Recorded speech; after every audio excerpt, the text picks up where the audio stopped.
قل لئن اجتمعت الإنس والجن على أن يأتوا بمثل هذا القرآن لا يأتون بمثله ولو كان بعضهم لبعض ظهيرا. ولقد صرفنا للناس في هذا القرآن من كل مثل فأبى أكثر الناس إلا كفورا.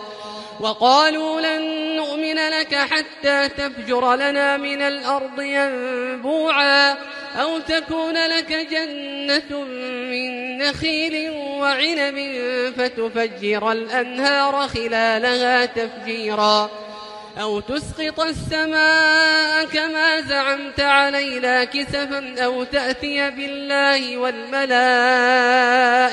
قبيلا أو يكون لك بيت من زخرف أو ترقى في السماء ولن نؤمن لرقيك حتى تنزل علينا كتابا نقرأه قل سبحان ربي هل كنت إلا بشرا رسولا.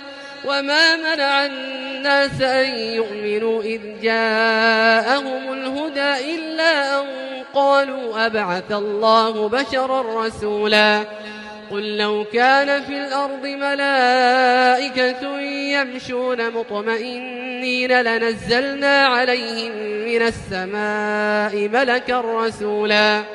قل كفى بالله شهيدا بيني وبينكم إنه كان بعباده خبيرا بصيرا.